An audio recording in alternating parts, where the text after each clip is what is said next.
महर्षि रमण से सत्संग की श्रृंखला के भाग 4 को हम प्रारंभ करते हैं। एक साधक ने महर्षि से पूछा, क्या ज्ञानी के लिए एकांत आवश्यक है? तब महर्षि ने कहा, एकांत मनुष्य के मन में है। संसार से घिरा हुआ होकर भी यदि व्यक्ति मानसिक शांति बनाए रखने में समर्थ है, ऐसा व्यक्ति एकांत में है। दूसरा व्यक्ति वन में रहकर भी मन को वश में रखने में समर्थ नहीं हो सकता, उसे एकांत में रहने वाला नहीं कहा जा सकता। एकांत मन का कार्य है। वासना में लिप्त रहने वाला व्यक्ति चाहे वह कहीं भी रहे, एकांत प्राप्त नहीं कर सकता।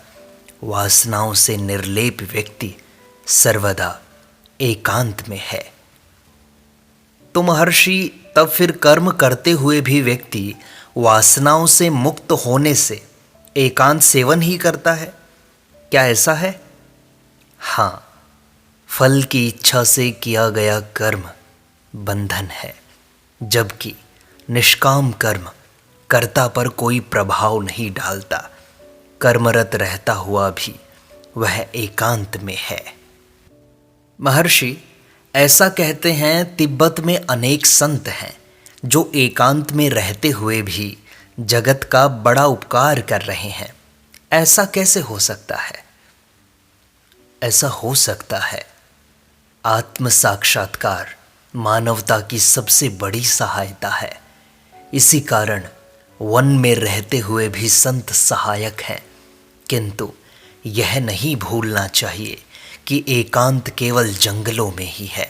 एकांत तो नगरों में और सांसारिक कार्यों से घिरे हुए होने पर भी संभव है। तो क्या यह आवश्यक नहीं है कि संत लोगों से मिले और उनकी सहायता करें? केवल आत्मा ही सत्य है, संसार तथा अन्य वस्तुएं नहीं। आत्मज्ञानी पुरुष जगत को अपने से भिन्न नहीं देखते।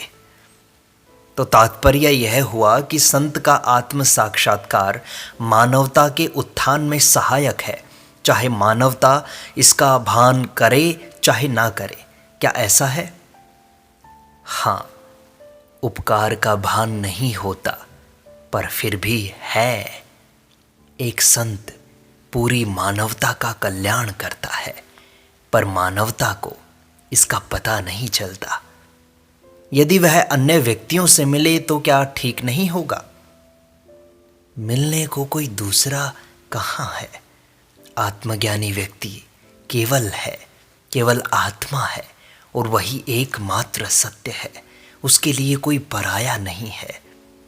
यदि 100 आत्मज्ञानी पुरुष हों तो क्या जगत का अधिक कल्याण नहीं होगा? जब तुम आत्मा कहते हो तो असीम का जिक्र करते हो, पर जब तुम पुरुष कहते हो तो अर्थ को सीमित कर देते हो। केवल एक अनंत आत्मा है। हाँ, मैं समझा। श्री कृष्ण ने गीता में कहा है कि अनासक्त होकर कर्म करना चाहिए तथा इस प्रकार का किया हुआ कर्म आलस्य की अपेक्षा उत्तम है। क्या यही कर्मयोग है? जो कहा गया है वह श्रोताओं के स्वभाव के अनुकूल कहा गया है। यूरोप के लोगों की महर्षि यह समझ बन गई है कि उनकी समझ में यह नहीं आता कि एक व्यक्ति एकांत में रहकर भी सहायक हो सकता है। वे ऐसा मानते हैं कि जो पुरुष संसार में कार्य कर रहे हैं केवल वे ही हितकर हो सकते हैं। यह भ्रम कब समाप्त होगा? क्या यूरोपीय मस्तिष्क इसी प्रकार भ्रमित होता रहेगा अथवा सत्य का साक्षात्कार भी कर पाएगा? यूरोप तथा अमेरिका की चिंता तुम मत करो। ये देश तुम्हारे मस्तिष्क में ही है, अन्यत्र कहाँ है? अपनी आत्मा की अनुभूति कर लो, तब सबकी अनुभूति हो जाएगी। यदि तुम स्वप्न में अनेक व्यक्तियों को देखो तो जागने पर, स्वप्न की स्मृति होने पर क्या तुम यह मालूम करते हो कि तुम्हारे स्वप्न के वे व्यक्ति भी जाग रहे हैं, जी रहे हैं या मर रहे हैं? तुम उन्हें वहीं छोड़ देते हो। महर्षि, आपका संसार की माया के सिद्धांत के बारे में क्या मत है? माया क्या है? वह केवल सत्य ही तो है। क्या माया भ्रम नहीं है? माया सत्य के ऐश्वर्य को प्रकट करता है, अतः माया भी केवल सत्य ही तो है। कुछ लोग मानते हैं कि श्री शंकराचार्य केवल विद्वान थे, आत्मज्ञानी नहीं। क्या ऐसा ही है?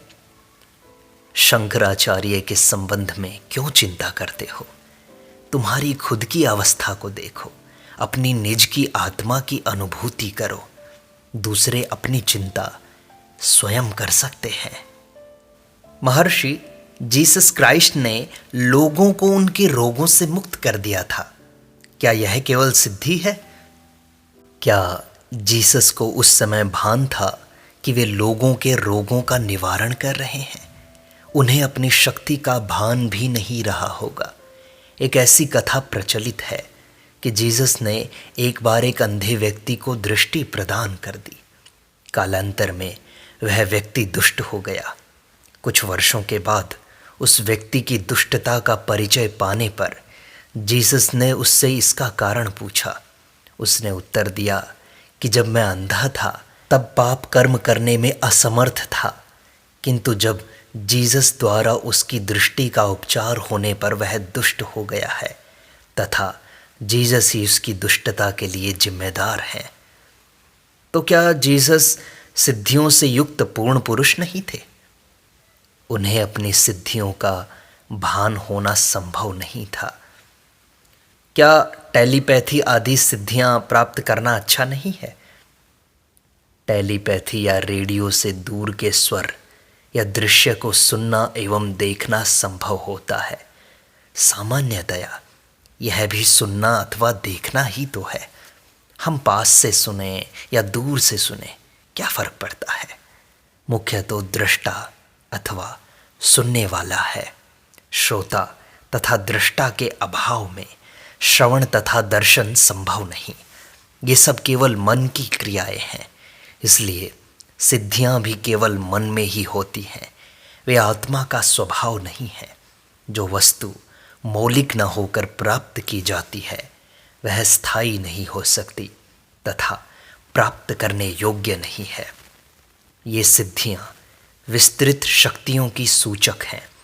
व्यक्ति की शक्तियां सीमित होती हैं और वह दुख अनुभव करता है। सुखी होने के लिए वह इन शक्तियों में वृद्धि करना चाहता है, परंतु विचार करो, क्या ऐसा होने वाला है? यदि सीमित वस्तुओं से ही मानव इतना दुखी है, तब उनमें और अधिक वृद्धि होने से तो उसके क्लेशों का अनुपाततः बढ़ना निश्चित ही है। सिद्धियों की शक्ति किसी मनुष्य को सुखी नहीं कर सकती, वे तो उसे और भी अधिक दुखी करेंगी। इसके अतिरिक्त इन सिद्धियों का क्या प्रयोजन है?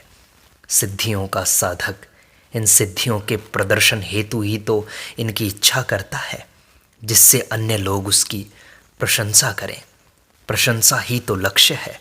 जिसकी प्राप्ति न होने पर वह दुखी होगा, उसे अन्य प्रशंसा करने वालों की आवश्यकता होगी। संभव है उसको अपने से अधिक शक्तियों वाला पुरुष मिल जाए तो वह उससे द्वेष करेगा और दुखी होगा। बड़े सिद्ध को कोई और भी बड़ा सिद्ध मिल सकता है, और इसी प्रकार कोई भी ऐसा कर सकता है जो निमिष मात्र में सब कुछ नष्ट कर डाले। वही सर्वशक्तिमान सिद्ध है और वह है ईश्वर अथवा आत्मा। वास्तविक शक्ति कौन सी है? क्या वह ऐश्वर्य बढ़ाने के लिए है अथवा शांति के लिए? जिससे शांति की उपलब्धि हो वही सर्वोत्तम सिद्धि है। किंतु यूरोप तथा अमेरिका की सामान्य जनता इस प्रकार के दृष्टिकोण को समझ नहीं पाएगी। उनका आग्रह तो शक्तियों को प्रदर्शन तथा भाषण द्वारा शिक्षण का ही रहेगा। भाषण से व्यक्तियों का बिना उनका सुधार किए कुछ घंटे मनोरंजन हो सकता है, जबकि मौन स्थायी वस्तु है तथा सारी मानवता के लिए कल्याणकारी है। मगर मौन तो समझ में नहीं आता महर्षि, इससे कोई अंतर नहीं पड़ता। मौन तो भाषण ही है। मौखिक भाषण इतना प्रभावशाली नहीं होता जितना कि मौन। मौन तो अनंत भाषण है। पुराने समय में महर्षि अपने शिष्यों को ऐसे ही उपदेश दिया करते थे। उपनिषद में ऐसी कथा आती है। परंतु तब उनको तो शिष्य उपलब्ध थे, वह ठीक था। अब परिस्थिति दूसरी है। अब तो शिष्यों को खोजना और उन्हें लाभान्वित करना है। यह अज्ञान का सूचक है। जिस शक्ति ने तुम्हें बनाया उसी ने सारे जगत को रचा है। यदि वह तुम्हारी रक्षा कर सकती है, उसी प्रकार वह जगत की रक्षा कर सकती है। तो महर्षि जीसस क्राइस्ट खोई हुई आत्मा का जिक्र करते हैं, उसके संबंध में आपके क्या विचार हैं? सोचो, बिछुड़ने के लिए है ही क्या? क्या ऐसी कोई वस्तु है जिसे खोया जा सके? जो स्वाभाविक है उसी का महत्व है। ऐसी वस्तु अनंत है तथा अनुभव से परे है। जो जन्म लेता है वह तो मरेगा ही। प्राप्त वस्तु तो त्यागनी ही होगी। क्या तुम्हारा जन्म हुआ है? तुम तो सदैव ही हो। आत्मा कभी नहीं खो सकती। महर्षि बुद्ध ने अष्टांगिक मार्ग का निर्देशन किया है तथा इसे सर्वोत्तम मार्ग बताया है जिससे कोई वियोग ही न हो। हाँ, हिंदू इसे राजयोग का नाम देते हैं। अध्यात्म के जिज्ञासु के लिए क्या योग उपयोगी है? योग से मन को वश में करने में सहायता मिलती है, किंतु इससे क्या उन सिद्धियों की प्राप्ति नहीं हो जाती जो घातक कही गई है? मगर तुमने तो अपने प्रश्न में परमार्थ के जिज्ञासु के बारे में ही तो पूछा था। तुम्हारा प्रश्न सिद्धियों के साधक के विषय में नहीं था। इसमें दो तरह के साधक हो सकते हैं, एक परमार्थ के जिज्ञासु तथा दूसरे सिद्धियों को चाहने वाले। यदि परमार्थ का जिज्ञासु योग से सहायता लेता है तो वह उसके लिए उत्तम साधन है। यदि सिद्धियों का जिज्ञासु इसकी सहायता लेता है तो वह केवल कुछ दिन के लिए अपना मनोरंजन करेगा तथा बाद में ये सिद्धियां उसके दुख का कारण बनेंगी। इसलिए आत्मा ही सत्य है। आत्मा को जानने का सदैव प्रयास करो। उसकी खोज में अपना ध्यान लगाओ।